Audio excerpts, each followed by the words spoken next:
Talking about some basic elevations that I want you guys to practice. Number one, John's going to be sitting here kneeling. When he's kneeling in this guard position, I want you guys to start, just like that, it's perfectly fine. Now, keep in mind, this isn't always going to be what happens in a real role. Sometimes you'll encounter people that are like this. If you're with a really advanced guy, you may encounter somebody who's a little bit more like this, where they start playing the game of like level changing as they go to pass guard, okay? But when I'm here, and John is in the double kneeling position, I'm going to get both of my hooks and I'm going to scoop them underneath his inner thighs here. And once I have the inner thighs, the next step is to get a grip.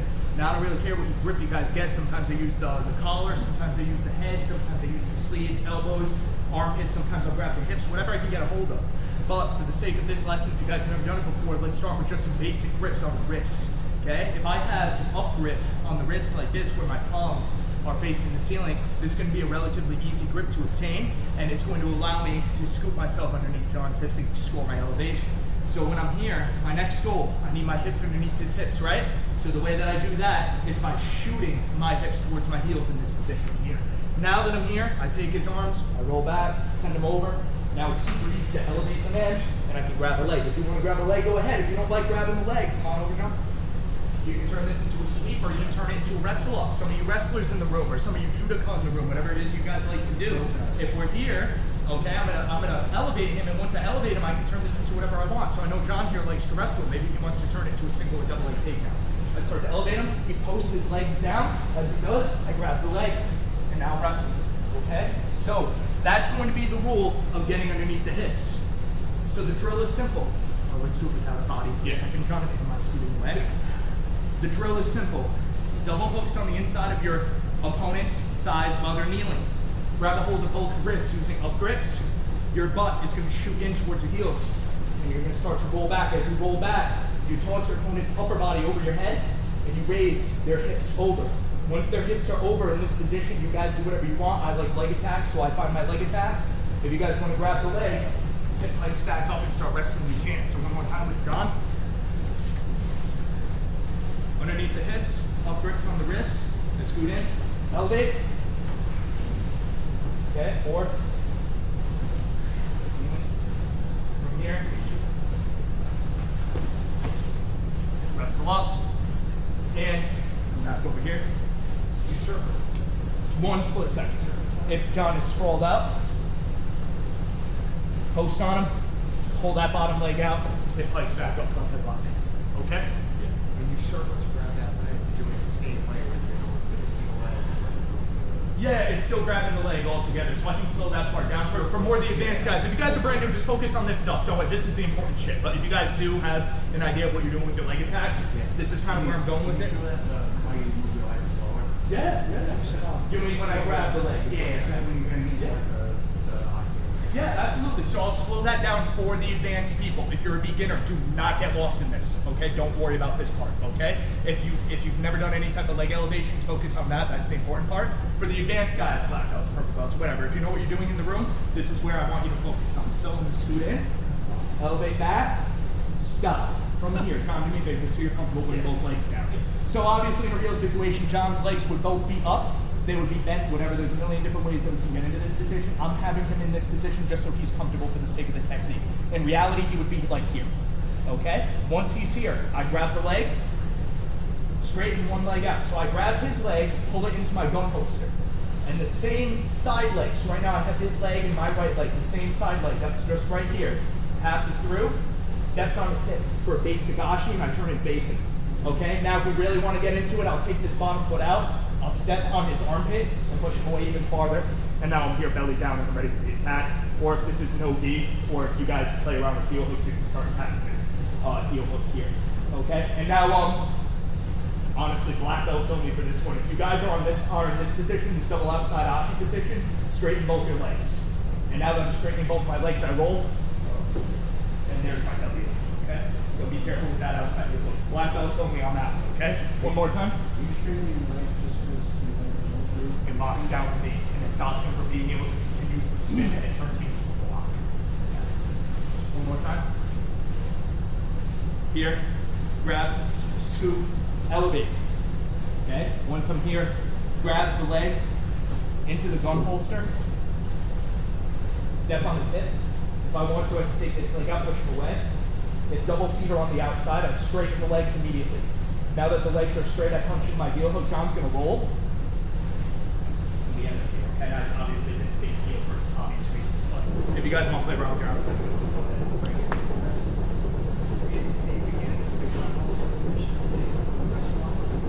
Very similar, yeah, you can do it that way. I'll be honest, I just kind of do it, but technically, yes. Now the only difference is instead of stepping over the hip, I hip place. All right, and then I like to shelf the leg and start facing it. That's me, but I'm a wrestler. Any other questions? Okay, comment on it. For the guys that are going against somebody that's a little heavier than them, you can do it because of one, your experience, and two, because of John. Yeah. You're going flat on your back when you roll back. Yeah, For us, we need to rock. We need to keep our back like a rocking chair legs and roll back. Can we see it with a bigger guy? Yeah. Sorry, John. No, you're good. I appreciate that. When we roll. So when we roll and we do this, what Sean is saying is don't do this. Okay, because now Dylan's just going to kill me. When you do this, grab a hold, whatever grip you want to get. Okay, now I'm going to scoot in. As I scoot out, now I'm going to scoot in, I'm going to roll, I turn myself into a ping pong ball, I roll backwards. Here. So it can absolutely be done with the big boys. Okay, now what a big guy is going to do, especially one who's very aware, they're going to smash, they're going to go heavy. So I try to elevate him, he smashes, he doesn't let it happen, well guess what he just gave me? He sprawled down on his hips now, right? Now I can place back up. So it's constantly playing the up, down, up, down, up, down. This is my game. Okay? So constantly playing that up, down. Eventually you're going to score something. I also throw the Kimura into it as well. Yeah, shoulder crush is here if you want the shoulder crush. And also, if I go to hip place, I might grab this Kimura grip. Just as an example, I know I'm getting off track now. I just want you guys to kind of, especially for the advanced guys that have been rolling with me a lot, I want you to see kind of how all my bullshit comes together. Okay? All right, but anyway, enough of that. Remember what I said, if you're a beginner, grab the wrist, scoot in, go back, elevate, a little more advanced, get the leg. Black belts, play around with that outside heel. All right. Any questions? Sir. All right, guys, let's give it a shot. 3, 2, 1. Okay. Lightest guy here. John. Yeah. Learning technique after technique, that stuff is all well and good. It doesn't teach you the strategy of when things go wrong. Okay, and not only that, you're not going to remember move A, B, C, and D as things go wrong in a live roll. It just doesn't work that way, right? So, I love it. Love you. So my two main moves, I was explaining this to the group back there, my two main moves when I'm in the guard position are going three really. I scoot underneath the hips and I try to elevate people. I hip placed up, both of which you guys saw. Or if I'm tired and I just don't feel like working that hard, I'll just go right here and play defense for a little bit and try to like score or on the arm or something, right? But there's something about that hip placing and elevation kind of combo that makes it such a problem, okay? And this is all movement based, it's not really like technique based. If I go to elevate AJ, and let's say AJ gets really heavy on hips, now it's going to be a hard time, and now I can't do it, I can still hip placed up here. Okay, yeah, go ahead, you can grab the single, you can do whatever he wants, right? So now, once I hip placed up here, my head is higher than AJ's head. Okay, anybody that wrestles or has been in a scramble in their life understands the importance of head height. Okay, if my head is going to be higher than AJ's head, I'm probably going to win this position.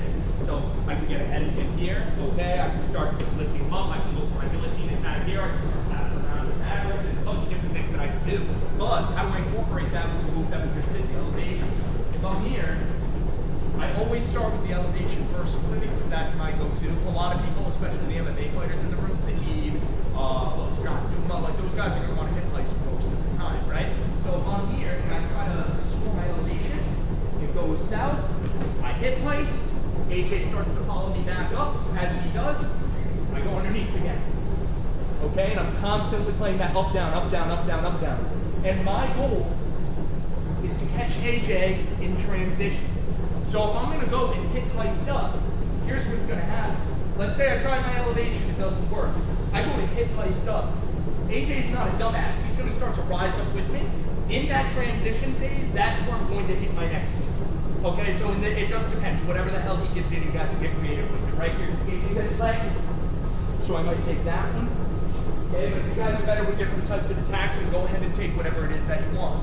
But in this transition of me hip placing, AJ is going to follow, and off of that follow, I'm going to hit my next move. All right, does that make sense? So come on back, AJ. I hit place and AJ does not move, thank you. Okay, I'm just gonna do whatever I want to this guy. All right, and you'd be amazed how often I see that. Jiu-jitsu people are fucking horrible at standing back up. Okay, try to find a way to stand back up when you're playing in the guard position, because that's like, I don't know, you guys ever like done grappling with an MMA fighter who's like a fucking blue belt but they're annoying? Sahib is a perfect example, right? That's right, he's a purple, that's Sahib, that's right, he's a purple belt now. But in general, lately when I grapple him, if you grapple him, and I'm not shitting on Sahib is nasty, okay? But when you grapple him, he doesn't really give a fuck about doing jiu-jitsu with you. He just wants to stand back up, and look for a choke, and that's annoying. Like, if you're not used to that, that's a fucking problem when you're trying to pass somebody's guard and they're not playing by the rules and they're standing back up on you. It's fucking ass. You know, we're doing jiu-jitsu. You stay the fuck down there. So, generally speaking, once you start incorporating this into your game, the getting back up, it's going to be a little easier for you, right? Now, counter that with me passing AJ's guard, and let's say he tries to stand back up on me, whatever, just hit place. So now right here, I got to get ready for this battle. And in this case, I might try to re-wrestle him or go back down. I did this earlier to somebody else. Start to get back up. Score your body lock here. Now that I have my body lock, I can put it down. All right? As an example. So I guess if I were to take all of this, guys, and boil it down to one key point for the guard players, start focusing on standing back up. Okay? And as you focus on standing back up, you're going to be amazed what other attacks that you can find as people start to follow you back up. Okay? And if you are really good at the guard, bye John, don't be afraid to play that up down. So over here, I might go for hip place. As I go for hip place, AJ follows. As AJ follows, I dive underneath. And now I was able to store my elevation. And I was able to find my attacks. All right, guys, does that make sense? So look at this more as like a basic strategy. And then this way you'll be able to start getting more attacks once you start adding level changes. Okay? Part of the hand fight is not just, oh, I grab your wrist, I grab your elbow, I grab your shoulder. No, there's also level changes, angle changes, all that other stuff. Okay? Just don't forget about all these other basic things that you can incorporate into the game. Alright? So that's just the basic message I wanted to leave you guys with. Everybody seemed to have gotten the elevation today. I'm not going to hold you here much longer. Are there any questions or any input from the black belts, anything at all? Nothing? Guys got anything to throw out there, strategy-wise, or you think it's pretty good now? I would just say you kind of have to figure if you're new to like the leg entanglements and the leg block game, like you kind of just have to find your own style. I know I was telling Rob this. Like my style is different from Ahnise's, which is different from Coach Beach, which is different from Leon's. Like, we can all tell you how we get to a certain move. Like if your hips aren't flexible like ours, or if you got tight hips or tight back or whatever, like you kind of have to modify and adapt to whatever your style is. Or if you're a big boy and you can't really elevate or invert. Not speaking about me. I'm talking about that.